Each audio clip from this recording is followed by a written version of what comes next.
Les invitamos a tomar asiento. En nombre de los ciudadanos y las ciudadanas y el país, damos inicio en comité a la sesión de constitución en el día de hoy.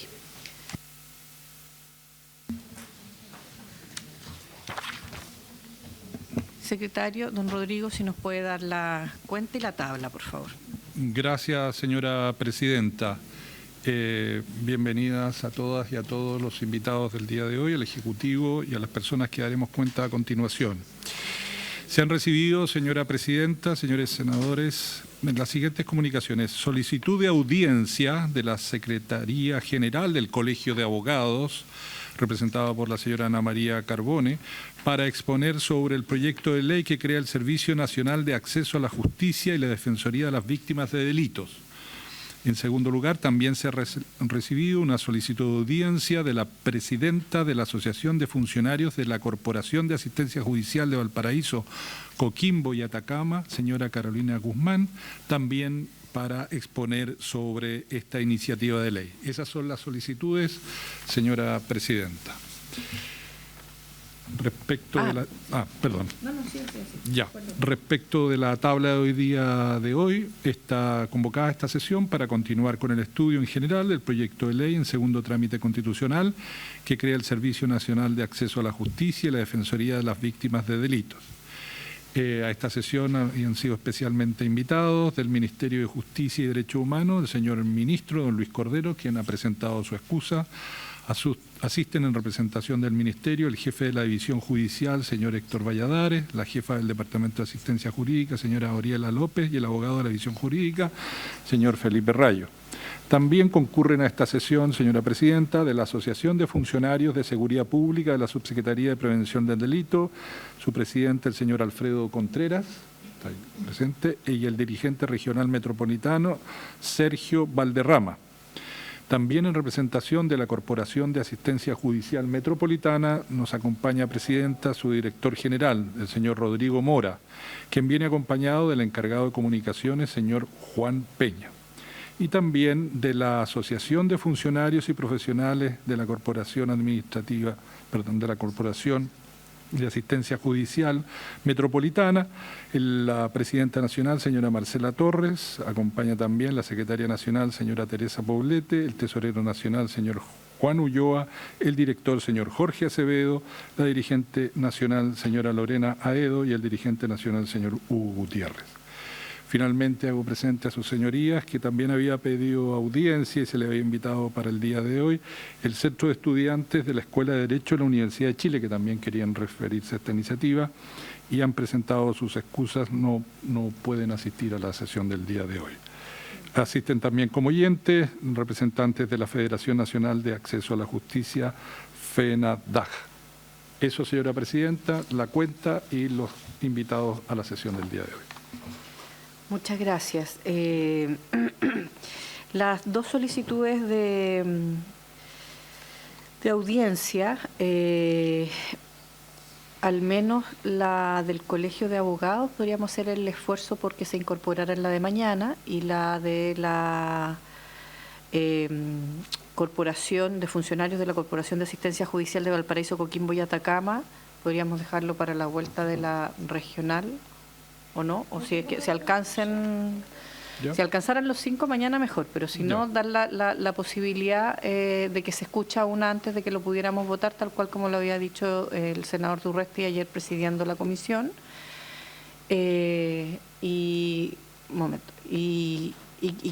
Digamos, y refrendamos puesto que no podemos tomar el acuerdo, sí. Estamos en comité, pero digo, esa sería como la voluntad para poder avanzar en eso, para que quedáramos como claro. Perfecto, presidenta. Usted nos va dando el orden de las exposiciones. Sí, presidenta, hay un orden que está propuesto a partir de las invitaciones. En primer lugar, la Secretaría le propone que escuchen a la Asociación de Funcionarios de la Subsecretaría de Seguridad Pública en Prevención del Delito. Nos acompaña acá su presidente, don Alfredo Castro. Además de... Alfredo Contreras. Y además haremos entrega de un documento que nos hicieron llegar y que es parte de su exposición.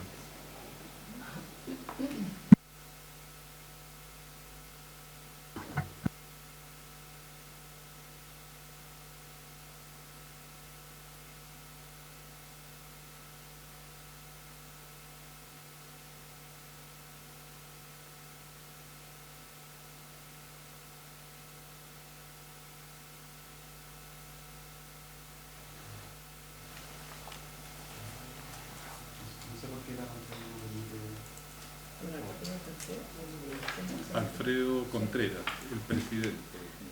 Don Alfredo, tiene la palabra.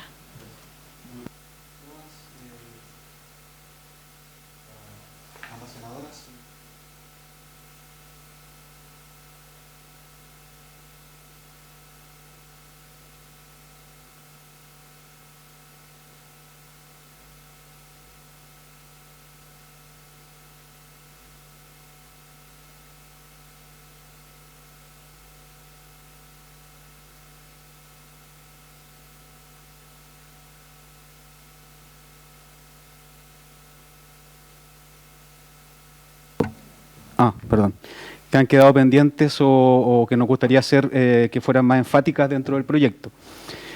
No voy a hacer una gran exposición del programa de apoyo a víctimas que es parte de la subsecretaría, porque el subsecretario Vergara en la sesión anterior ya lo hizo, sino que voy principalmente a poner algunos énfasis en algunas cosas importantes para nosotros. Don Alfredo, un segundo de interrupción solo para dar inicio a la sesión formalmente, puesto que ya tenemos quórum. Okay. Se da por inicio. Gracias, siga, continúa. Gracias. Bueno, dentro del objetivo del programa, promover que las personas que han sido víctimas de delito por medio del ejercicio de sus derechos superen las consecuencias negativas de la victimización y no sufran una victimización secundaria. Ese es el objetivo macro que tiene el programa. Y dentro de la población objetivo también hay que decir que este modelo de intervención considera no solo las víctimas directas de los delitos, sino que también a las víctimas indirectas, es decir, no solamente quien ha sido víctima del delito, sino que quienes también en su entorno pueden verse afectados por este delito. Como dice ahí, son todo grupo de personas o personas que son afectados por un hecho delictual o también violento, y se brinda una atención integral para apoyar el proceso de restitución de derechos y la superación de las consecuencias negativas del delito, y por lo tanto va más allá de lo que se entiende hoy día por víctima según el Código Procesal Penal. Luego me voy a referir un poco más a eso, y que fue también una de las preguntas que hubo en la sesión anterior. Esta atención por parte del programa es de carácter universal e integral. En ese sentido, no hay exclusión en términos de edad, ni de género, ni etnia, ni condición social.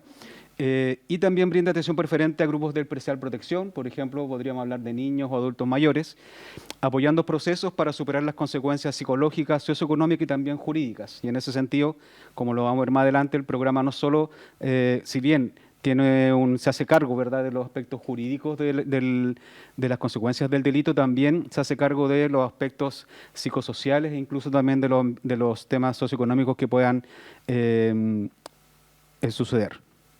El programa también previene la victimización secundaria, entendiendo esta como toda acción ejercida por parte de las instituciones y que no afecten, ¿verdad?, a las víctimas en su proceso de intervención. ¿Ya? Por ejemplo, estamos pensando en aquella exposición mediática que se hace en los casos más complejos, o también relatar una cantidad de veces indeterminada los hechos y por lo tanto tener cierta revictimización. Este es el catálogo de delitos que está priorizado, es bastante específico, se centra en aquellos delitos más violentos, como dijimos, contra las víctimas directas e indirectas. Por ejemplo, están delitos como homicidios relacionados con femicidio, infanticidio o parricidio, cuasi delito de homicidio, también secuestro, violación, ¿verdad?, abuso sexual calificado, trata de personas, que es un tema importante para el programa, robos violentos, lesiones en todas sus categorías. Quiero poner en valor algunas líneas de trabajo del programa respecto de su modelo, ¿ya? Y la idea es ponerlo en valor porque queremos que eso mismo sea algo que se mantenga, que se tenga presente al momento de seguir avanzando en la tramitación del proyecto y también en los reglamentos que vienen a futuro. Primero, hablar del servicio de intervención contingente. Si ustedes ven ahí en la fotografía, uno inmediatamente lo podría relacionar a un número telefónico de ayuda, pero el servicio es mucho más que eso, ¿ya? Es una intervención temprana que brinda, por un lado, contención, primer auxilio psicológico, información y orientación jurídica y psicosocial. Y para esto tenemos profesionales que están capacitados y altamente especializados, abogados, psicólogos y trabajadoras o trabajadores sociales. Es un servicio de carácter universal porque atiende a todos quienes que solicitan atención a través de esta línea telefónica y por lo tanto desde ese punto de vista es algo universal y que a diferencia de las otras líneas que vamos a ver es la primera puerta de entrada, ¿verdad?, al programa. En este sentido, se contacta, por ejemplo, a las víctimas de delito, y esto puede ser, por ejemplo, derivado no solo del contacto telefónico, sino también, por ejemplo, de la base AUPOL de Carabineros o información de la Fiscalía. También tenemos dentro de esta primera respuesta que hemos llamado un servicio de conmoción, de casos de conmoción pública, que es algo también relevante para nosotros porque es un servicio que brinda asistencia inmediata y en terreno a las víctimas. Es decir, aquí pasamos, ¿verdad?, desde la línea del contacto telefónico hacia la asistencia en terreno en algunos casos.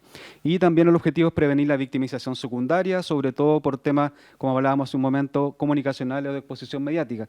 En este caso, se identifica, por ejemplo, a través de la revisión exhaustiva de casos de conmoción, de alta conmoción pública, a través de la prensa o aquellos también derivados de otros servicios, y por lo tanto también tiene un carácter universal.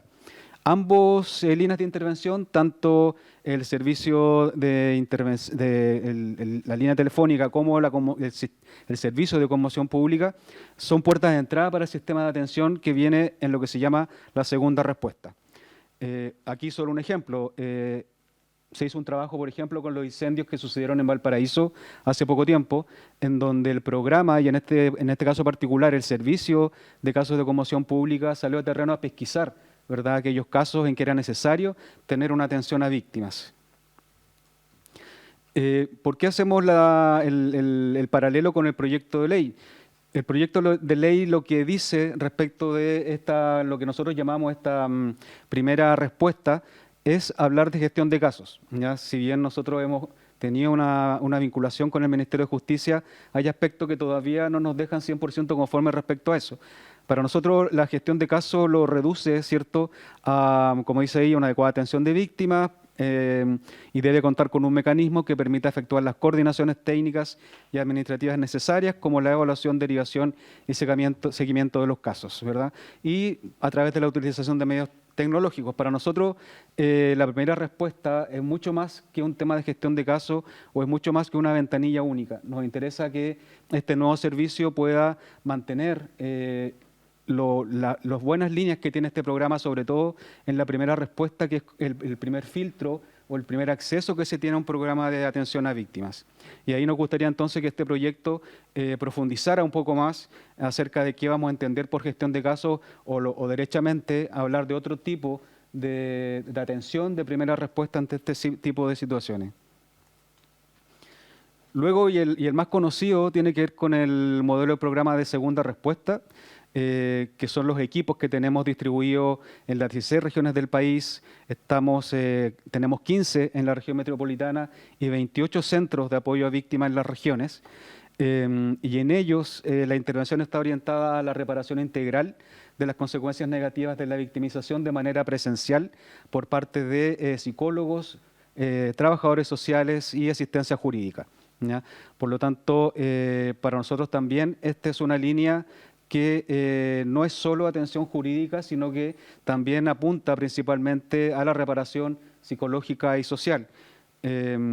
Vamos a ver más adelante cuáles son las estadísticas respecto del número de atenciones que se hacen según tipo de atención. Algo importante también y que queremos relevar, porque consideramos que dentro del proyecto nos gustaría que se profundizara mucho más y que se incorporaran aquellos aprendizajes que tenemos como programa, tiene que ver con la coordinación intersectorial e interinstitucional, que también se hizo la consulta en la sesión anterior. Y en ese sentido, contar que el programa cuenta con espacios de trabajo intersectorial, ¿verdad?, que están integrados por distintos organismos, ya sean públicos, privados y también de la sociedad civil, y eso es importante mencionarlo, y que está cada uno relacionado a áreas de apoyo y o protección de personas afectadas por hechos delictuales. El objetivo de esta coordinación intersectorial es promover la atención oportuna a las personas que están siendo afectadas por delito, promover la intervención coordinada con las otras instituciones públicas, privadas o de la sociedad civil, y favorecer la prevención de la victimización secundaria que hablábamos hace un momento. En ese sentido, esto toma cuerpo a través de la Red de Atención a Víctimas, que es la RAV, y esta tiene como objetivo contribuir a generar las condiciones que garanticen el pleno derecho de las personas víctimas del delito, ya que algo importante, las RAV son una red que están desde el nivel más alto, ¿verdad?, a nivel nacional, pero también tiene una expresión territorial muy importante. Es decir, pueden llegar al territorio de manera muy específica y hay toda una red de atención regional que también se hace en torno a las víctimas. Acá podemos ver algunas de las instituciones que están dentro de esta red de atención a víctimas, que son bastantes, ¿verdad? Ministerio de Justicia, que son las coordinaciones que se hacen a nivel dentro del Estado, ¿verdad? El Servicio Médico Legal, Mejor Niñez, Senama, Poder Judicial, pero nos interesa sobre todo relevar la colaboración también con instituciones de la sociedad civil. Esta red ha permitido que hoy día existan, por ejemplo, convenios con Fundación Amparo y Justicia, con el Móvil, con la Fundación Emilia Figueroa, con el Instituto Nacional de Derechos Humanos, Fundación para la Confianza y otras más, que dan cuenta también de cómo este trabajo de atención en red va más allá de lo que solo puede hacer el Estado, sino que también el trabajo que se hace desde la sociedad civil y la organización es vital para poder abordar también este fenómeno del apoyo a las víctimas. También, y algo importante, esta coordinación intersectorial, además de la RAP, ha permitido la implementación de un circuito intersectorial de femicidio, que es algo muy relevante también para nosotros. Es un circuito que garantiza el ejercicio efectivo y la restitución de los derechos a las personas víctimas de delito de femicidio, orientada a la atención, a la protección, a la reparación y a la prevención de la victimización secundaria. Si bien este circuito no es algo que lo lleve específicamente el programa, sí tiene un componente en términos de la atención psicosocial a las víctimas directas e indirectas del fenómeno de femicidio. Y al igual que la RAP, este tiene una llegada territorial muy importante, sobre todo en regiones. Ya lo que vemos ahí, por ejemplo, es el circuito intersectorial de femicidio en Puerto Cisne. Es decir, a ese nivel de trabajo estamos hablando de cómo puede llegar un circuito intersectorial de femicidio. Y el tercer punto de esta coordinación intersectorial tiene que ver con una mesa de trata de personas, que creemos que es un ámbito también relevante, sobre todo por la contingencia. Esto no es de ahora, viene del año 2018 y el 2021 se establece derechamente como una comisión asesora intersectorial. Y en ese sentido, ¿en qué aporta el programa de apoyo a víctimas? El protocolo de asistencia a víctimas de trata de personas. Es decir, así como tenemos protocolo en distintas cosas, también tenemos un protocolo establecido respecto de la trata de personas. ¿El 2008 se crea? Sí. Y el 2021 se hace ya efectiva como comisión asesora. Y hoy día existen 22 instituciones del Estado, también de la sociedad civil y también incluso de organismos internacionales, y se establecen mesas regionales de trata de personas. Es decir, la bajada territorial para nosotros es súper importante. ¿Y por qué cuento todo esto? Porque también creemos que dentro del proyecto de ley no queda 100% reflejado todo este trabajo que se ha hecho durante años, ¿ya? Solamente se establece de manera condicional, ¿verdad?, que el ministro o la ministra de Justicia y Derechos Humanos podrá crear una o más comisiones técnicas o asesores interministeriales. A nosotros nos interesa que este tipo de intervenciones, tanto en el ámbito femicidio, RAP, como también trata de personas, queden reflejadas y sean parte integral de este proyecto de acceso a la justicia y defensoría de víctimas.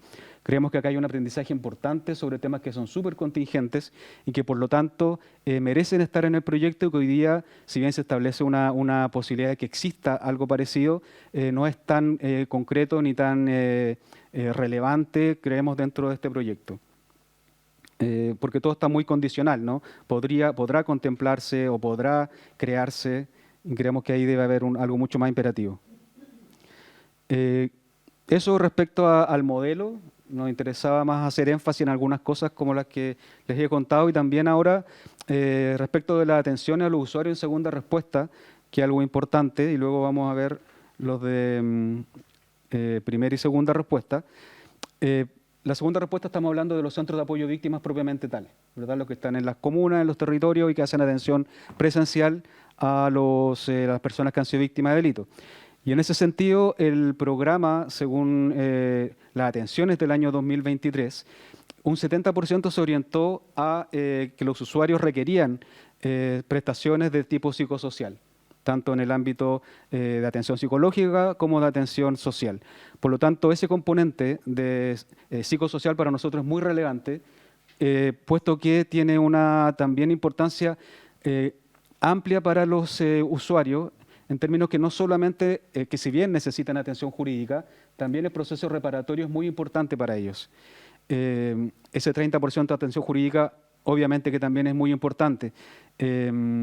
Y eso da cuenta también de Don una Alfredo, necesidad de atención que Don es Alfredo, integral. disculpe, para poder permitir que los demás Ok. invitados también puedan, si puede ir redondeando su exposición, por favor. Sí, quería dar cuenta también de los servicios de segunda respuesta, que es los porcentajes, y esto creo que también es importante. Son los usuarios que son atendidos según el tipo, primera respuesta que es la más contingente, y segunda respuesta que en realidad ha ido, el último año tuvo un incremento importante. Respecto de la dotación, que es también algo que nos importa, porque así como nos importa el modelo, también nos importa qué pasa con nuestros funcionarios.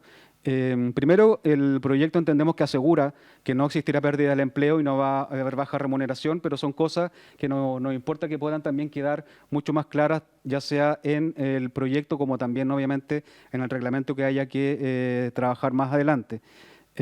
Ahí tenemos la distribución, ¿verdad?, de las profesiones, abogados, psicólogos y trabajadores sociales. En general, si se fijan, la dotación que tenemos hoy día y considerando el presupuesto que se va a adicionar, está lejos, ¿verdad?, de ser lo que se requiere para poder operar correctamente, y lo que más nos preocupa son aquellas labores técnicas y administrativas que hoy día no tenemos claro dónde van a quedar. Es decir, hoy día tenemos secretarias y profesionales, y también secretarias técnicos, administrativas, y también equipos de soporte que no sabemos en qué ámbito van a quedar, y eso para nosotros también es preocupante dentro de este proyecto.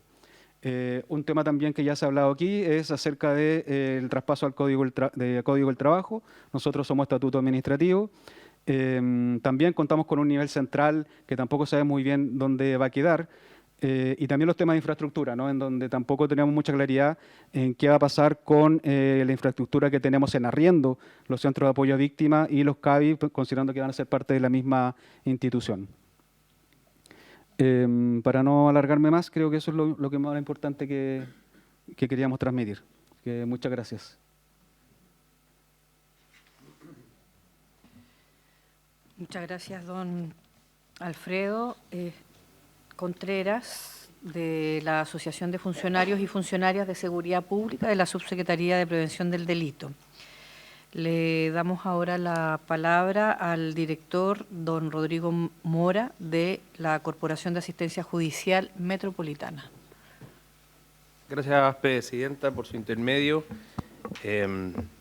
Gracias por la invitación a exponer sobre este proyecto de ley que incide directamente en el servicio que actualmente dirijo, y por lo tanto voy a generar básicamente una mirada o un estado del arte de lo que significa este organismo de la Administración del Estado en lo particular, para luego determinar algunas consideraciones de corte general en torno a la tramitación del proyecto, en el cual el Ejecutivo tiene, por supuesto, la primera palabra, pero mis consideraciones son básicamente de estado de implementación y posibles problemas regulatorios que podrían derivarse, digamos, del actual texto, sin perjuicio de mostrarles a ustedes cómo funciona la Corporación de Asistencia Judicial en lo particular.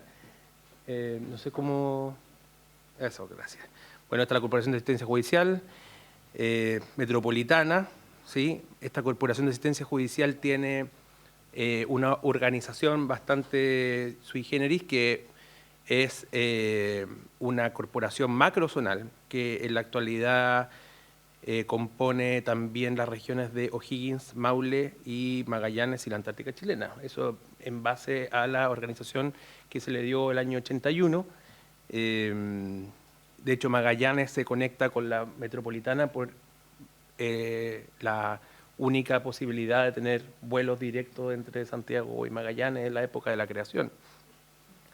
Esto ustedes básicamente lo conocen, pero es el derecho constitucional que nosotros estamos garantizando mediante las prestaciones de la Corporación de Asistencia Judicial, que es básicamente que la ley arbitrará los medios para otorgar asesoramiento y defensa jurídica a quienes no puedan procurárselo por sí mismos. Y luego la ley señalará los casos y establecerá la forma en que las personas naturales víctimas de delitos dispondrán de asesoría y defensa jurídica gratuitas a efectos de ejercer la acción penal reconocida por esta Constitución y las leyes. Y a partir de eso se genera esta Corporación de Asistencia Judicial, ¿no es verdad?, creada incluso con anterioridad o colindante, digamos, con la Constitución de 1980, y esta Corporación de Asistencia Judicial tiene un organigrama donde básicamente están los departamentos que aquí se notan y una desconcentración mediante direcciones regionales, las 4 direcciones regionales que tiene, más en la metropolitana, donde aquí hago un alcance, hay 2 direcciones regionales y esas direcciones regionales actualmente en el artículo 13 del proyecto, por ejemplo, se fusionan en una sola, se genera una dirección regional, en la actualidad hay 2, dado la cantidad de usuarios que tenemos en esas regiones, en esta región, digamos, metropolitana de Santiago.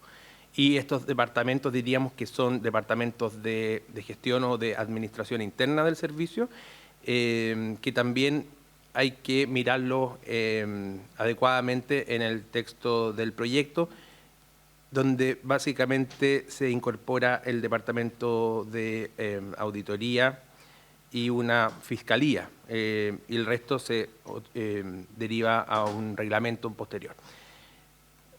Y ese es el organigrama del nuevo servicio. Si ahí hay algunas cosas que cambian, el departamento jurídico, por ejemplo, y la fiscalía ya existe, la auditoría también, y respecto de otros departamentos se generan las subdirecciones de líneas, que en la actualidad nosotros no tenemos, sino que las líneas dependen, digamos, de una manera mucho más difusa, y en eso creemos que el proyecto está bastante en lo correcto. Entonces, la manifestación del derecho a la justicia, donde la Corporación de Asistencia Judicial es una de las manifestaciones del derecho de acceso a la justicia, y este Servicio Nacional de Acceso a la Justicia sería... Director, Dígame. disculpe que lo interrumpa, es que el senador Galilea le Señor, quiere hacer una pregunta. Lo que pasa es que gracias Presidenta, en esta descripción de fusión y cambio de organigrama, más allá de describirlo, ¿ustedes tienen aprehensiones con alguna de esas? Por ejemplo, con esa fusión de... Eso, sí, eso es lo que me interesa, sí, senador, me interesa gracias. saber si hay algo que parezca un error derechamente o si parece sensato hacer estos cambios orgánicos. Creemos que se trata de una organización, digamos, mucho más liviana en el caso de este proyecto de ley. Creemos también que en el proyecto de ley se podrían incorporar, por ejemplo, algunos departamentos como el de planificación. Director, cuando usted usa la expresión liviana, ¿es un atributo o es un defecto? Es un atributo. Es un atributo, sí. Sí, es un atributo, absolutamente un atributo.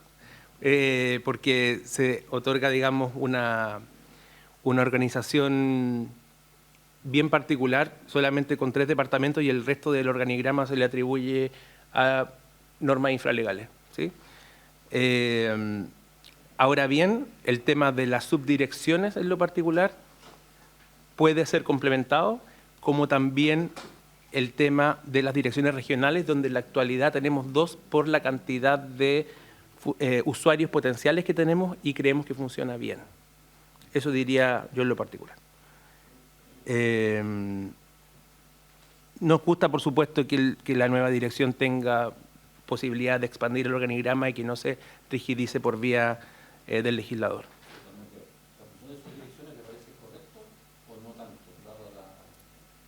No, yo diría que nos parece que estaría correcto que esas 2 subdirecciones metropolitanas que existen ahora se mantengan. Y ahora hay una sola. Sí, sí, sí, claro. Señor Rayo. Sí. Sí, ahí sí, Felipe. Es que, ¿para qué digo? Porque si no, hacemos mucho diálogo, senador Galilea. No, que no solo esté el para- senador Durresti no significa que... Solo para aclarar el punto planteado por el senador Galilea, la norma que regula las direcciones regionales en términos orgánicos es el artículo 8º, y esta norma, si bien concibe o considera que el servicio se concentrará a través de estas direcciones regionales y que en cada región habrá una dirección regional, acto seguido el inciso 2 otorga cierta flexibilidad y dice que el director o directora nacional podrá establecer en las direcciones regionales, las subdirecciones regionales u oficinas provinciales que se requieran para el buen funcionamiento del servicio. Entonces, hay un director regional, pero esto eventualmente se puede dividir en subdirecciones o oficinas provinciales según vaya surgiendo las necesidades. Ok. Continúo, senadora Pascual. Director, por favor. Entonces, bueno, esto ya más o menos ustedes lo conocen. Nosotros en la actualidad somos una entidad de derecho público que es diríamos, un servicio público descentralizado que tiene dos misiones en lo particular. Primero, la prestación de la asistencia judicial o jurídica gratuita, según lo hemos dicho, y su segunda misión es la entrega de medios para que los egresados de Derecho hagan su práctica profesional. Dos misiones que son fundamentales y que perduran en el proyecto de ley objeto de esta discusión. En lo referido a la asesoría jurídica y la asistencia gratuita, lo primero que quisiera decir es que respecto de la asesoría jurídica gratuita, que es la línea de orientación e información en derecho, la línea de prevención de conflictos y promoción de derechos, y el patrocinio judicial, no existe en la actualidad una mirada, diríamos, de focalización radicada en la condición, digamos, del usuario de la corporación, sino que básicamente es de acceso universal, más allá de las focalizaciones económicas que existen para algunas líneas. Y esto, en lo particular, los criterios de focalización que tenemos están basados en el registro social de hogares, ¿no es cierto?, donde los consultorios de atención jurídica y social brindamos representación hasta el 50%, y luego la defensa laboral más o menos cambia ahí la focalización en torno al ingreso que tiene el usuario, que es más o menos 2.36 del valor del ingreso mínimo, más o menos 1 millón de pesos líquidos, ¿ya? Y en algunas líneas son de universalización absoluta, es decir, las líneas de infancia, que son dos en lo particular, y que por supuesto que tenemos que generar una discusión sobre eso, porque tenemos en la actualidad 2 hasta 3 líneas de infancia que trabajan con criterios diferentes, y ahí en esos casos la atención es universal, no es una atención focalizada en el dinero. Lo mismo que la Oficina de Derechos Humanos, que ve asuntos de migrantes, por ejemplo. Entonces, comentar que la cultura organizacional de esta Corporación de Asistencia Judicial es universal y es focalizada exclusivamente, con algunos criterios, en algunas materias. Estas son las líneas de atención que tenemos, ustedes seguramente las conocen, la mayoría de los que pasaron por la práctica para obtener el título de abogado las verificaron, la atención jurídico-social, que es la que establecen básicamente los consultorios, las web, oficinas de familias civiles de corte, que son especiales, la atención web, y luego, que estas son de competencia general, que competencia general le decimos al derecho civil, ¿no es cierto?, y los centros de competencias especializadas, que son los centros de atención a víctimas. Aquí yo pondría atención también porque los centros de atención a víctimas son aquellos que ya están ejerciendo una función de defensoría de las víctimas, aún con poca cobertura, y eso es parte del desafío. Luego, los centros de mediación y arbitraje, el Centro Regional por los Derechos del Niño, la niñez y la adolescencia se defienden, el programa Mi Abogado, que estos son dos programas de niñez NNA, digamos, que tienen particularidades o diferencias en su enfoque y que están tutelados técnicamente por el Ministerio de Justicia. La Oficina de Defensa Laboral, que es donde provienen también nuestros próximos invitados, la Oficina de Derechos Humanos, la Oficina de Personas Mayores y la Oficina Internacional. Es decir, ahí existen líneas especializadas y en todas estas se genera, creemos, atención de bastante calidad. Luego tenemos la asistencia jurídica, que la asistencia jurídica es nuestra intervención directa, no genérica, en torno a la intervención, digamos, que hacemos los tribunales de justicia, y ahí en lo particular hacemos patrocinio judicial, que son lo que diríamos las causas, que cuando entra un abogado a un tribunal, también podemos intervenir en solución colaborativa de conflictos, que es un énfasis que se le está poniendo ahora a este proyecto, La corporación tiene una oficina de mediación que está actuando ahora con bastante éxito en algunas causas, todavía baja cobertura, es decir, ahí es importante que lo que está haciendo el proyecto con nosotros de otorgarle mayor fuerza institucional a la mediación, porque notamos lo que puede generar en las comunidades. Y luego la intervención interdisciplinaria que se genera, por ejemplo, junto con los patrocinios judiciales en materia de niños, niñas y adolescentes y en materia de adulto mayor. Ustedes no podrían creer la cantidad de personas mayores que está acudiendo a los consultorios por el creciente envejecimiento del país y asuntos, digamos, colaterales, como son las interdicciones o, por ejemplo, tutela o garantía de derechos, pequeñas estafas incluso que están sufriendo personas. O sea, realmente es muy, muy creciente lo que estamos viviendo ahí. Por lo tanto, se entiende que la intervención ahí en el caso de los patrocinios judiciales no solamente se agotan con la presencia de un abogado. Ahí está lo que hacemos en esas líneas de trabajo en lo particular. En lo que refiere a la corporación, este es más o menos el resumen del trabajo en la macrozona. Ustedes pueden ver aquí el cuadro. En la región metropolitana solamente 47 centros, consultorios y oficinas especializadas, un centro de atención web, 5 convenios de atención, 2 centros móviles, una oficina de segunda instancia o corte, un centro de mediación y arbitraje, 7 oficinas de defensa laboral ODL, 5 CABIS, que son los centros de atención a víctimas que pasarían a ser oficinas de defensoría de las víctimas en el proyecto, un centro de adulto mayor, un centro del programa Mi Abogado, 2 centros de niñez y la adolescencia se defienden. Y esto se replica, por supuesto, a estas regiones que tienen menor población. Por supuesto, Magallanes tiene también menor población que todas esas otras 3, digamos, pero se replican básicamente las líneas de especialización en las regiones. Creemos en lo particular que esas líneas debieran replicarse por vía infralegal para facilitar el diseño, digamos, del director implementador. Estas son más o menos las causas que tenemos. En total, cerca de 336.000 requerimientos, 336.000 requerimientos de orientación e información, estos que están aquí acumulados para el año 2023, usuarios únicos, es decir, es bastante lo que hace la corporación en términos de absolver consultas legales. Estas consultas no necesariamente pasan a juicio, diríamos, ¿no es cierto?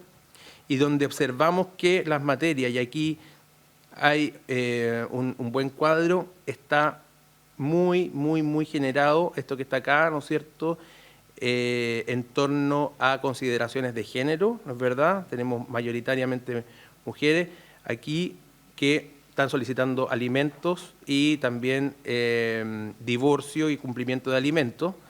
Luego, aquí en adulto mayor, violencia intrafamiliar, la mayor cantidad de causas.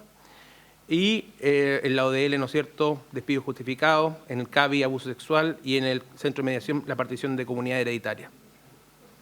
En relativo a la encuesta de satisfacción usuaria, si bien nosotros observamos que el 84% considera que los servicios de la corporación son buenos o muy buenos, lo que notamos aquí es también que tenemos un área de mejora acá porque tenemos un buen porcentaje de la gente que les parece que los servicios de la corporación pueden mejorar, es decir, para llegar a muy buenos. Y ahí yo creo que en la proyección el servicio tiene también un desafío hacia el futuro. En lo que va del año hemos generado 78.000 consultas. Y aquí en lo que refiere a las defensas de víctimas de delitos, en lo particular, una cobertura que si bien está interesante en lo que ha logrado respecto de víctimas, es una cobertura insatisfactoria, por lo cual celebramos finalmente lo que puede hacer la Defensoría de las Víctimas para potenciar, digamos, y concentrar organizacionalmente la defensa y la pretensión de víctimas, digamos, en el futuro. Respecto del presupuesto de la Corporación de Asistencia Judicial Metropolitana, tenemos un presupuesto de año 23, que ya fue ejecutado, de alrededor de 24.000 millones de pesos, de los cuales 1.625 millones de pesos son ingresos que la corporación se genera por sí mismo. Eso es interesante de complementar. Nosotros tenemos convenios municipales y algunas transferencias particulares que generan cierta obligación nuestra de tener que recaudar fondos para tener, diríamos, viabilidad económica en varias líneas, sobre todo en las líneas que exceden, diríamos, el presupuesto de continuidad.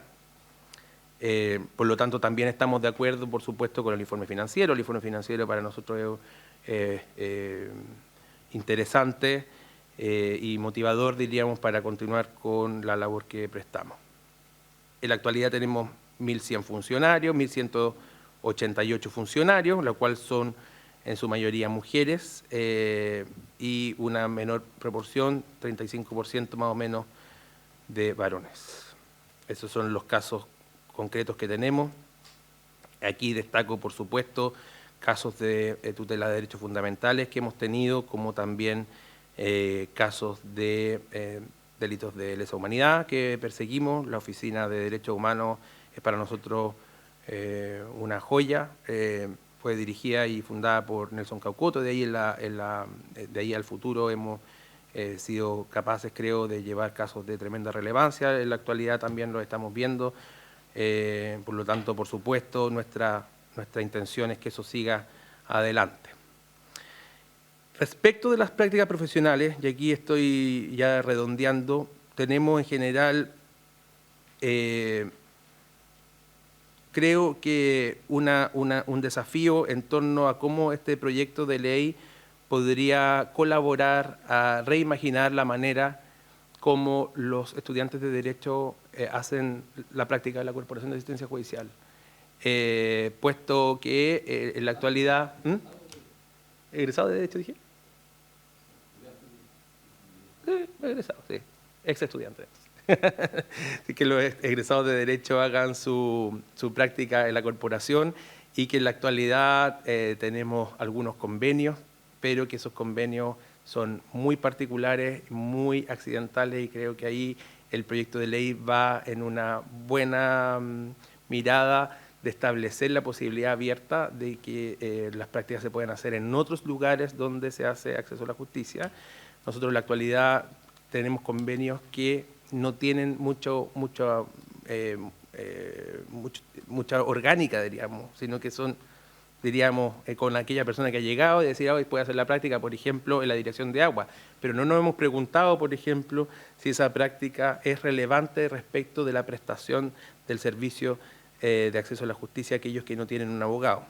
Por lo tanto, bueno, eso se los dejo a los señores senadores que puedan observar este estado del arte. Y para concluir, ¿cuáles son los temas que quería poner ahí para implementación? Primero, el tema del organigrama del servicio. El organigrama del servicio, por supuesto, ahí lo dejo, por supuesto, para el Ejecutivo. El artículo 13 del proyecto, por ejemplo, establece 16 directores regionales. Nos pareciera que debiera respetar, digamos, lo que ha funcionado muy bien hasta ahora, que son 17, eso es una pequeña consideración. La gradualidad en la entrada nos parece importante también. Ningún cambio de un servicio a otro funciona en torno a un Big Bang, sino que en general se tienen que dar consideraciones de entrada que permitan, digamos, la adecuación y la dictación de decretos con fuerza de ley, que incluso el mismo proyecto lo establece, ¿no es cierto? En tercer lugar, la universalidad de las prestaciones y la no discriminación arbitraria. Nosotros no hacemos discriminación de ninguna clase, digamos, ni preferencias de atención. El proyecto de ley tiene algunas entradas en ese sentido y creo que va contra la cultura organizacional de la Corporación de Asistencia Judicial. Lo cuarto es la focalización. La focalización a nosotros también nos parece interesante en algunas líneas, pero algunas líneas son universales, como las que he señalado. En quinto lugar, creemos que el legislador puede otorgar claridad en la aplicación de reglas, dado que los funcionarios nuestros están sometidos al Código del Trabajo. Ha existido controversia en los tribunales en base a asuntos como, por ejemplo, la pertinencia o no de la jornada única de trabajo o la jornada discontinua. Hay una corporación, por ejemplo, que es la Corporación de Asistencia Judicial de Valparaíso, donde se aplica la jornada continua de trabajo porque tiene un fallo de la Corte Suprema, y nosotros aplicamos la jornada discontinua de trabajo porque tenemos un fallo de la Corte Suprema que no está unificado. Eso creo que es una excelente oportunidad para este Senado, digamos, de enmienda o de unificación, digamos, de esa jurisprudencia. La práctica profesional se puede hacer mucho más, creemos también. Se pueden establecer espacios como creemos de innovación. Y hay algunos otros temas de importancia que a nosotros nos parece importante. Por ejemplo, el proyecto de ley establece que el usuario, si ha dejado su causa votada por, creo que 6 meses, ahí corríjanme por favor, se verá abandonado su procedimiento, y en la actualidad nuestra práctica es de 45 días. Entonces, el legislador ha puesto en el proyecto de ley ahora un plazo más amplio del que nosotros tenemos en la actualidad. Y, en último lugar, lo que refiere al receptor judicial especial. Nosotros en la actualidad tenemos receptores, según la cláusula, digamos, que está ahora en el proyecto de ley, el universo de receptores a nombrar por nosotros tendría que ser muchísimo mayor, por lo tanto, eso también es una consideración de implementación que creo que es importante. Eso es, senadora Pascual, presidenta, gracias senadores, por su atención. Don Rodrigo Galilea, tenía que hacerle una pregunta puntual antes de las generales de todas las exposiciones que vamos a hacer al final, por si acaso. Sí. Respecto de los egresados de Derecho que hacen la práctica, la semana pasada, ya no me acuerdo quién vino de la corporación, pero se quejó, no usó la palabra se quejó, dijo que había una diferencia sideral entre aquellos que hacían la práctica siendo licenciados de los que no. Que los licenciados en Derecho, o sea, los que ya habían pasado su examen de grado, por ejemplo, la senadora Bensperger, estudió el examen de grado y después hizo la práctica, entonces fue una gran práctica. Yo lo hice al revés, por lo tanto descubrí que, a juicio de mi jefe, había sido una mala práctica. Mi pregunta es, ¿se ve necesario para conversar a propósito de este proyecto de ley, modificar la regla que ha existido desde siempre y decir la práctica solo la pueden hacer los licenciados con miras a mayor calidad y preparación para dar la atención en un servicio que es muy, muy relevante? ¿O usted no lo ve tan así o prefiere pensarlo simplemente? No, sí, gracias, senador. Es una muy buena pregunta. En la actualidad, el egresado de Derecho, ¿no es cierto?, tiene al momento de su práctica algunos criterios de evaluación, y los criterios de evaluación consideran, digamos, el conocimiento técnico con una alta ponderación. Evidentemente, el examen de grado, al menos a los que hemos estudiado, digamos, con esa misma ruta, es vital, digamos, para la consolidación del conocimiento jurídico en el derecho civil y procesal, que es básicamente lo que se hace en la práctica. Y eso sin perjuicio de que en el 5º año de las escuelas de Derecho existe la clínica, ¿no es cierto? Entonces, claro, creemos que hay un espacio donde finalmente los postulantes, o al menos desde la experiencia de esta corporación, no deben ser, voy a ocupar una palabra extraña, pero infantilizados en torno, diríamos, a que ellos tengan como labores de bajo nivel respecto del consultorio. Entonces, efectivamente, puede generarse un problema de asimetría, digamos, en términos de calidad. Y eso es real, digamos, los abogados tutores lo manifiestan a cada rato, digamos. Una persona que no ha dado el examen de grado a veces está en menor posibilidad de desplegar un alegato en segunda instancia que uno que ya lo hizo ya, digamos, pero por entrenamiento, por la cantidad de materia y de conocimiento que trae.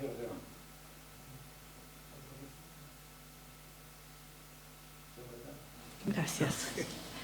Gracias. Dejamos ahora a la Asociación de Funcionarias y Funcionarios y Profesionales de la Corporación de Asistencia Judicial también, de la región metropolitana, entendiendo que va más allá de la metropolitana. A la señora Marcela Torres, ¿hará uso de la palabra? Sí.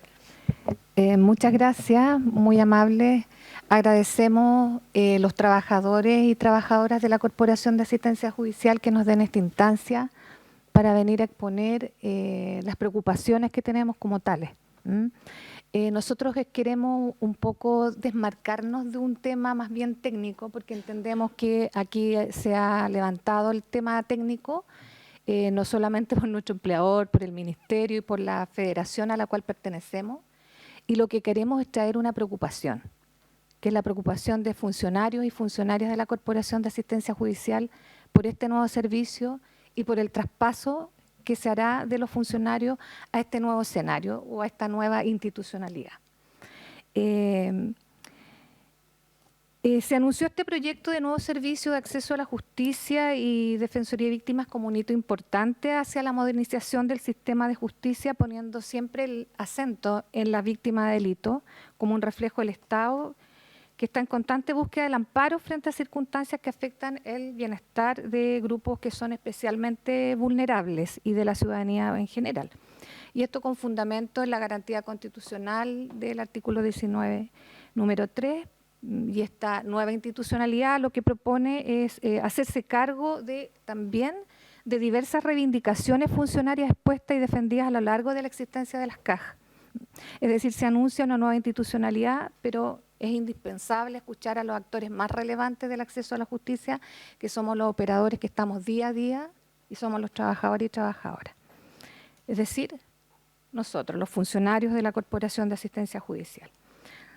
Desde esta Asociación de Funcionarios y Profesionales, AFUNPRO, de la Corporación de la Región Metropolitana, entendemos que es prioritario, como dice este eslogan, acercar la justicia a la gente, pero estamos ciertos que la falta de recursos es nuestro gran talón de Aquiles. Desde la creación esto ha sido solo suplido por el espíritu de servicio y trabajo profesional de quienes nos desempeñamos, es decir, de la mística profesional, de la mística funcionaria. Pero hemos tenido claro que no siempre hemos logrado atender en óptimas condiciones a quienes recurren a nosotros con el afán del acceso a la justicia, con un escenario muy adverso por la falta de recursos, dotaciones y donde no hay mayores incentivos para los trabajadores. Los funcionarios de justicia queremos profundamente nuestra labor, la que intentamos realizar con compromiso y vocación, y estamos ciertos que día a día ello se contribuye con nuestro trabajo. Queremos contribuir al trabajo decente, a la paz social, a la justicia que se logra por este intermedio. Por este motivo, siempre es importante hacer un llamado a la autoridad ministerial a fin de que se pueda garantizar un acceso a la justicia de los más vulnerables, pero con políticas y acciones claras, con mayor presupuesto y con reformas efectivas en este ámbito. Y desde esa perspectiva manifestar la poca utilidad que tiene cuando un Estado reconoce formalmente el derecho, el acceso a la justicia, pero si no hay una forma efectiva de acceso para obtener la tutela del mismo. Por ello, la reforma y modernización de la CAJ es una necesidad ineludible y consensuada por todos los actores de la justicia. Es necesaria una política permanente y por ello valoramos la transversalidad que ha tenido y el apoyo de esta iniciativa, lo que da muestra de una visión de Estado de todos quienes han intervenido en la gestación de esta propuesta, el Ejecutivo, parlamentario, de ambas cámaras. Sin embargo, queremos hacer énfasis en las expectativas que se han levantado por todos los funcionarios para avanzar a un servicio moderno y eficiente, y queremos reforzar la mirada que tenemos. Es un hecho cierto que las actuales corporaciones no cuentan con personal suficiente para dar atención personalizada a los usuarios, de aquello no cabe duda. Por otra parte, cabe destacar que el personal del actual sistema, nosotros, ya como lo dijo el director general, nos regimos por un estatuto jurídico, por eso es importante también para nuestros compañeros de la Defensoría que vienen del Ministerio del Interior. Tenemos un estatuto jurídico que es más bien orgánico porque se nos aplica, por un lado, el Código del Trabajo, pero en algunos casos se nos aplica también todas las normas que rigen la función pública, lo que nos ha llevado a estar en una especie de limbo jurídico, y en algunos casos se nos aplica el estatuto privado y otras veces el derecho administrativo. Cuando podemos acceder a derechos y beneficios del último estatuto, resulta que hay una voltereta y la interpretación es cambiada. Por lo tanto, entendemos que con la actual redacción se avanza en soluciones de estas dificultades que estamos exponiendo, pero es necesario que esto sea incorporado y tratado. Nuestras pretensiones, presentaciones y observaciones están también reflejadas en la exposición que anterior ha hecho la Federación. ya que hemos trabajado en conjunto, en jornadas de estudio extensas, en tiempos, para traer una visión seria, transparente, con una propuesta técnica, y como AFUNPRO quiero referirme sí a ciertos aspectos puntuales del quehacer funcionario, el panorama desigual que actualmente existe entre las distintas CAG, que se pretenden refundir en un solo servicio, que esperamos quede muy claro que esta institucionalidad es mucho más que la sola Defensoría de Víctimas y que requiere, asociado al presupuesto, una mirada integral de lo que es el acceso a la justicia. En primer lugar, la profesionalización del servicio. Como el mayor operador de justicia, se debe tener como eje central a este derecho fundamental que sea brindado por funcionarios especializados y capacitados en las distintas líneas de atención, debiendo fortalecerse, por lo tanto, estos planes con recursos destinados al efecto y limitando la labor de los postulantes, eso es lo que hemos entendido, a práctica profesional, a licenciados de Derecho, debiendo modificarse, por lo tanto, la normativa vigente del Código Orgánico de Tribunales, ya que esto está aprobado, que en las distintas líneas de especialización es un soporte, han sido un soporte indispensable en la oferta programática y reconocida. Por lo tanto, se debe avanzar en la profesionalización y especialización en las líneas de atención. Dotación suficiente, o podríamos decir insuficiente. Esto ha incidido de todas maneras en la atención integral en el cumplimiento de los objetivos estratégicos. Es decir, si no hay una dotación suficiente, nos quedaremos con un servicio en realidad que no puede entregar acceso a la justicia, y además con exposición a riesgos psicosociales de los propios funcionarios y además exposición al no cumplimiento de las metas. Ejemplo de esto son las líneas nuevas, el PMA, especialmente la línea de niñez y adolescencia se defiende, donde hay falta de profesionales, falta de trabajadores sociales y psicólogos que ni siquiera forma parte actualmente de la planificación de este programa. Además de la falta de contratación de personal administrativo, de técnicos jurídicos, lo que incide en ausentismos laborales, por lo tanto, altos números de licencias médicas, exposición a riesgo como sobrecargas laborales, falta de un diseño institucional y problemas con los liderazgos en los equipos. Los ingresos, en el caso de la niñez y adolescencia se defiende, supera el 400% de lo que se ha proyectado, situación que repercute en la carga laboral de toda la línea. Cada abogado mantiene bajo su responsabilidad más de 600 casos de niños, niñas y adolescentes, y cada trabajadora social actualmente está vinculada a más de 1000 causas, ya que por lineamiento técnico trabajan en dupla con 4 abogados cada una. Por otro lado, no es posible que en todas las regiones las oficinas de defensa de adulto mayor sean quienes atienden las necesidades de toda la región con tan solo una dupla que compone una abogada y una asistente social que da cobertura a toda la región.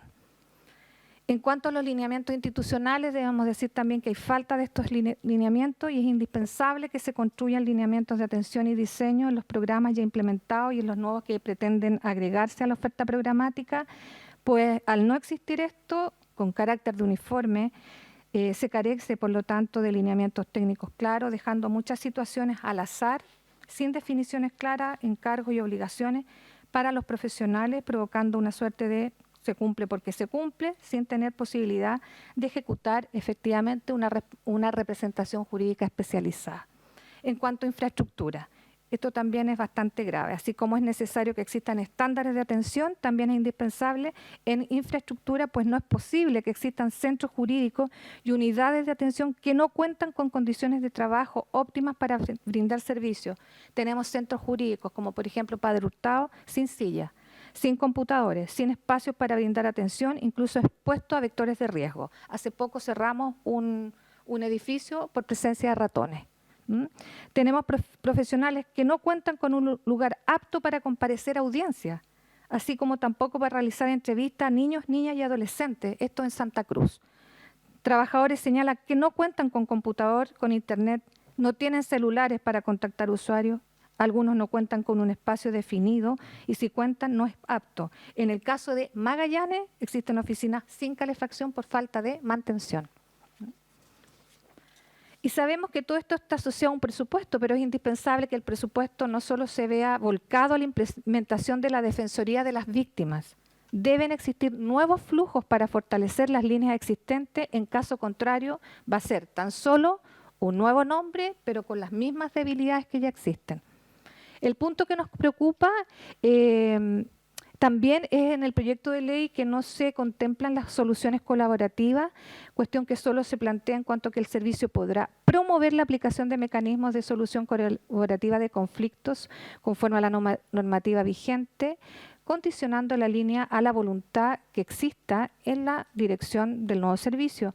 Incluso en el artículo 3, que se refiere a las funciones y atribuciones, indica administrar el sistema de mediación familiar previsto en el título 5 de la Ley 19.968, que crea tribunales de familia, lo que nos podría llevar a concluir que administrar se está refiriendo a establecer lineamientos de un prestador de servicios, instaurar más bien licitación en este ámbito, lo cual esperamos sea definido y no se deje al arbitrio de interpretaciones o a la norma de carácter general. En cuanto, el director general trató también una cuestión que nos interesa acá, también poner énfasis, que es el tema de la jornada continua, que también ha sido un tema que durante años a nosotros se nos ha tratado como trabajadores privados. Recién en la década del 90, con la creación de las primeras asociaciones de funcionarios y las posteriores afiliaciones a la ANEP, se comenzaron a reconocer ciertos derechos como funcionarios públicos, pero manteniéndose grandes diferencias por el estatuto laboral que nos rige. Aun cuando ya hay muchos servicios que han adquirido la plenitud de los derechos que han sido homologados, nosotros no estamos muy al debe. Y es del caso señalar que una de estas diferencias se refiere a esto de la jornada continua que se señalaba por aplicación de un decreto ley que ha generado diferencias en el tratamiento de la jornada de los funcionarios de las distintas cajas, al no considerarse el tiempo de colación en la jornada laboral, porque estamos regidos, se supone, por este estatuto privado. El 21 de diciembre del 2017 se hizo una presentación efectivamente en la Contraloría General de la República reconoció nuestro carácter de funcionarios públicos y ordenó la aplicación de este derecho y el pago de lo adeudado por el concepto de asignación de colación imputable a la jornada laboral para todos los funcionarios. Sin embargo, y pese a todos los directores generales que durante años en las negociaciones reconocían este derecho, señalaban no poder otorgarlo ni implementarlo por falta de recursos, mientras la Contraloría lo estaba instruyendo. Al momento de recibir esta notificación, se presentaron recursos de protección en contra del dictamen. Bueno, finalmente lo que pasó, que es en la Corte Suprema, ¿no es cierto?, perdimos esa batalla. Otra cuestión que nos interesa es el tema de la homologación de remuneraciones, que debe ser resuelta en esta institucionalidad. Sabemos que se está trabajando en esto de la homologación, de esto de igual función, igual remuneración, pero esperamos que esto sea resuelto previo a la entrada de la implementación en todas las regiones. Quiero, ya sé que me queda menos tiempo, pero quiero referirme a algo que ha sido el sentir de varios trabajadores y funcionarios, que queremos que quede muy claro que necesitamos que esto se releve, que no es solo una defensoría de víctimas, porque la agenda de seguridad se ha tomado este proyecto, entendemos que es importante, pero estamos todos nosotros, somos un sinnúmero de líneas de atención y de funcionarios, y en ese aspecto me quiero detener con una víctima específica, que son los trabajadores de nuestro país. Aquellos que cobran sus créditos laborales, ya sea por existencia de títulos ejecutivos o por haber obtenido una sentencia favorable en sede declarativa. En ambos casos, ese trabajador ha debido sortear una serie de escollos para, en primer lugar, obtener la sentencia favorable y luego acceder al cobro. Una vez en la sede de cobranza, ese usuario debe lidiar con un procedimiento ejecutivo arcaico que no tiene la modernidad del procedimiento declarativo. Todos los beneficios de la reforma laboral no se extrapolaron al sistema de cumplimiento. Por lo tanto, ese trabajador debe lidiar además con un sistema ineficaz, con normas rígidas que responden, que responden a un procedimiento escrito. ¿Por qué me quiero referir a esta víctima? Porque esta víctima, como muchas otras, en arriendo, niños, niñas y adolescentes, no cuentan con una ejecución efectiva, es decir, no sacamos nada con tener un sistema de acceso a la justicia, reconocer el derecho si no tenemos una tutela efectiva, es decir, si no hay receptores, no hay procedimientos que efectivamente permitan el cobro de los créditos. Los trabajadores actualmente no tienen la posibilidad de cobrar, no hay camiones en la corporación, no hay retiros de especies, hay embargos por el turno y algunos funcionarios de la corporación. Eso nos parece que no puede pasar en el nuevo sistema, porque vamos a seguir siendo lo mismo. No queremos seguir siendo lo mismo. Queremos un servicio profesionalizado, que efectivamente la justicia llegue a la gente. Y en estas peticiones concretas, bueno, vamos a hacer llegar nuestra minuta. La verdad que no queremos más de lo mismo. Queremos un nuevo servicio con todo y para todos. Muchas gracias. Muchas gracias, señora Marcela. Palabras, preguntas de los senadores, senadoras. ¿No? ¿Sí? Senadora Ensperger. Gracias, presidente. Agradecer y saludar todas las exposiciones del día de hoy. Yo creo que este es un proyecto bastante importante. Creo que necesario además. Y siento que uno siempre puede hacer más esfuerzos, pero que el gobierno, y reconozco eso, ha hecho esfuerzo acá en incluir más recursos al proyecto. Pero cuando uno escucha las opiniones, particularmente las de hoy día, compartiendo muchas de ellas y entendiéndolas, me gustaría, si en esa minuta que nos pueden hacer llegar, particularmente la última presentación de Marcela, priorizarlas. Priorizar qué es lo realmente importante para ustedes solucionar, porque los recursos claramente no van a alcanzar para todos. Eso es una realidad, que lo tenemos en cada proyecto que vemos en esta y en todas las comisiones, ¿no es cierto? Los recursos siempre van a ser menores a todas las necesidades. Entonces, sería interesante y nos serviría a nosotros como una ayuda en un mejor legislar, tener esa, o una especie de priorización de todas las necesidades para que este nuevo servicio pueda funcionar de la mejor manera como todos queremos y esperamos. Eso, presidente, gracias. Bien. Yo quisiera poder hacerles la pregunta tanto a la Asociación de Funcionarios de Seguridad Pública de la Subsecretaría como también de la CAJ Metropolitana. A ver, el tema no solo pasa en esta nueva creación de institucionalidad, ha pasado en otras, al menos en los últimos años. Y precisamente para no profundizar en esa situación, me gustaría saber la opinión de ambas asociaciones, a través de sus dos representantes, los dos presidentes y presidenta que están acá,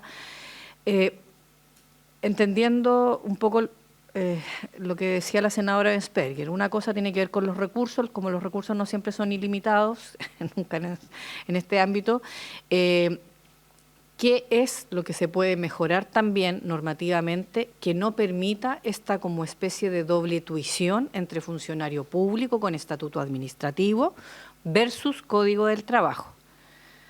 Porque a mí me parece que aquí hay un tema bien complejo y yo comparto, y quiero decirlo al menos como senadora, no como presidenta, porque estoy circunstancialmente como presidenta de la comisión, pero como senadora comparto plenamente las inquietudes en términos de la doble tuición y me parece que efectivamente nosotros como Estado no debiéramos seguir profundizando esto. Entonces, desde esa perspectiva, ¿qué es lo que ustedes ven que, entendiendo que hay una pata que va por los recursos y que lo podemos conversar, no tengo ningún problema, pero en términos normativos, cómo no seguir profundizando esta doble tuición y donde en algunos casos sí son perjudicados algunos trabajadores y trabajadoras porque, tal cual como se expuso acá, en algunos casos, para algunas cosas son considerados públicos y en otros como Código del Trabajo. ¿Me explico? Esa es mi pregunta para ambos. Bueno, respecto a nosotros... Don Alfredo, primero, para la grabación, por eso estoy planteando. Don Alfredo y después la señora Marcela. Ya. En el caso nuestro, son todos los funcionarios a través del estatuto administrativo. Ya no hay esa doble militancia entre código y estatuto. Pero en el nuevo servicio sí la van a tener, esa es la pregunta, por eso digo, Exacto. para el futuro. Lo que pasa es que ahí hay una duda, porque nosotros todas las conversaciones que hemos tenido es que todos van a pasar a Código del Trabajo. Eso es lo que se nos ha dicho desde Justicia, que no va a haber esa dualidad. Entonces, por eso también a mí me llama la atención que hoy día se diga que sí va a haber esa mixtura. Por en rigor, nosotros lo que entendemos, dentro de las reuniones que hemos tenido, es que todos pasarían a Código del Trabajo. Ustedes que actualmente son estatuto administrativo pasan a Código del Trabajo. Eso es por lo menos eso es lo que se les ha dicho. Perfecto. Si es como para poder unificar la información. Sí. Ok. Señora Marcela. Bueno, para nosotros al igual es un tema complejo porque ha implicado esto de que cuando hemos obtenido derechos que se refieren a nuestro estatuto privado, viene la arremetida y bueno, resulta que se judicializa y esto tiene una salida que vemos que no siempre es la salida técnica, sino que en el caso de la jornada continua esto implicaba mucho dinero. ¿Ya? Y por eso entendemos también que hay una cuestión que quedamos al arbitrio de la composición de las cortes y de los criterios que tengan los tribunales de justicia. Y eso, las leyes, tendrán que definirlo los tribunales. Esa situación es compleja para nosotros. Entendemos que hay otros servicios que tienen esta mixtura y que han podido resolverlo con carrera funcionaria, que entiendo que se está propiciando, y con algunos otros estatutos, o sea, beneficios que son parte de los funcionarios públicos, que nosotros queremos alcanzar. Hemos obtenido esas reivindicaciones en la calle. O sea, nosotros obtuvimos los bonos saliendo digamos, a marchar y a reivindicar los derechos que como tales nos correspondían, y creemos que eso no puede ser. Debemos definir ese estatuto. Así que, bueno, ¿qué les puedo decir? Porque esto lo hemos judicializado. Así que ha sido un poco, si pudiera contestarle, senadora, hemos estado un poco al arbitrio de la interpretación. Senadora, ¿tiene alguna? Una pregunta, si no es posible responder hoy día, pero para el Ejecutivo, si nos la hacen llegar si quieren después, pero si es que no están en condiciones de responder ahora, pero en términos de arquitectura institucional y también de acceso a la justicia, ¿cuál es la relación que tiene este nuevo servicio y la Defensoría, digamos, el servicio y la Defensoría en relación a lo que fue la reforma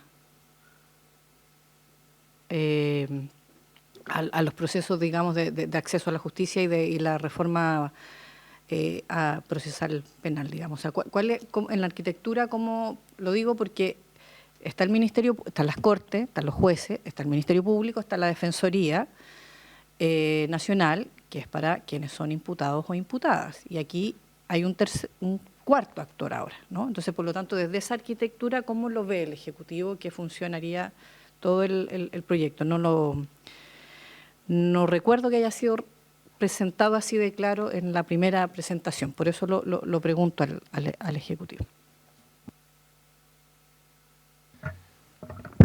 Presidenta, bueno, agradezco la pregunta porque permite, digamos, tocar un punto que es esencial y que tiene que ver con cuáles fueron las razones por las cuales se prefirió este diseño institucional y no un diseño institucional alternativo.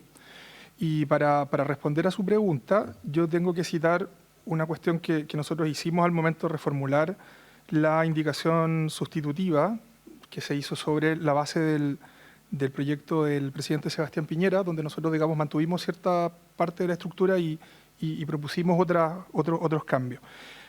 Esto lo hicimos, digamos, considerando en el estudio de brecha distintos estudios, por ejemplo, el estudio de Eurosocial del año 2020, la encuesta de IMARC sobre satisfacción, ¿no es cierto?, y de acceso a la justicia del año 2015, el estudio de necesidades jurídicas de la Universidad Católica del 2021 y la evaluación de los programas de la CAJ que se hizo entre el año 2021 y 2022. Y una de las cuestiones que arroja esto, como para ir, digamos, hay varias conclusiones, pero me gustaría centrarme en lo principal. La primera es que la oferta de los servicios de acceso a la justicia y particularmente en los programas de víctimas, es una oferta que está atomizada y básicamente distribuida en distintos presupuestos, lo que hacía que, teniendo un mismo público objetivo, por ejemplo en el caso de víctimas, no hubiera una coordinación centralizada respecto de cómo se iba a prestar esta oferta y también, por ejemplo, cómo se aprovechaban las economías de escala. Entonces, por ejemplo, identificamos que había un programa, que es el programa PAP, que es el que está en el Ministerio del Interior, está en las CABI, que es el que estaba en el presupuesto del Ministerio de Justicia, y también hay otros programas de inferior presupuesto que están en el Ministerio Público, en la PDI. Y después de eso, bueno, dijimos, bueno, ¿cómo podemos lograr esta economía de escala y esta agrupación bajo esta nueva institucionalidad que es el Servicio de Acceso a la Justicia? y cuál de estos 4 programas debería quedar bajo, bajo el control jerárquico y cuáles otras podrían quedar en situación de coordinación. Y nosotros del estudio de brecha y después de revisar también el análisis de la DIPRES, en fin, que hace evaluación regular sobre estos programas, se llegó a la conclusión de que era importante que estos programas dejaran de estar desparramados, digamos, en estos presupuestos y se pusieran bajo una gobernanza única y fundamentalmente los 2 programas más fuertes en términos de presupuesto y en términos de personal, que eran los programas del PAP, de la Subsecretaría, digamos, y del Ministerio del Interior, y el programa CABI que estaba en el Ministerio de Justicia. Pero respecto del programa de la PDI y respecto del programa del Ministerio Público, tenían otro objeto. Por ejemplo, el programa de protección de víctimas del Ministerio Público tiene un foco más que reparatorio, es de asegurar la comparecencia en juicio de la víctima, ¿no es cierto? Que no sea víctima de extorsión y tiene un sentido y una lógica distinta, claro. En cambio, la oferta digamos, de este servicio tiene un fin reparatorio, como lo dijo el representante de los funcionarios, tiene un fin de atención integral, tiene un fin también de no solamente reparación y atención de las víctimas directas, sino que también de los indirectas, en determinados casos. Bueno, entonces esa es la lógica por la cual se juntaron estos 2 programas bajo una misma gobernanza, y esa es la lógica también porque dentro del diseño institucional se le dio el estatus de subdirector, ¿no es cierto?, a la persona, digamos, y a la autoridad que va a tener que darle esta gobernanza. Ahora, respecto de los programas de la PDI y respecto del programa del Ministerio Público, también se generó, ¿no es cierto?, una institucionalidad que permite firmar un convenio y establecer, pero dejarlo establecido en la ley. Ustedes saben que la Ley de Bases Generales de la Administración establece en el artículo 3º este principio que es la coordinación entre órganos públicos, pero aquí se quiso dejar expreso que debería suscribirse en el proyecto de ley un convenio con el Ministerio Público para que exista una coordinación entre los programas.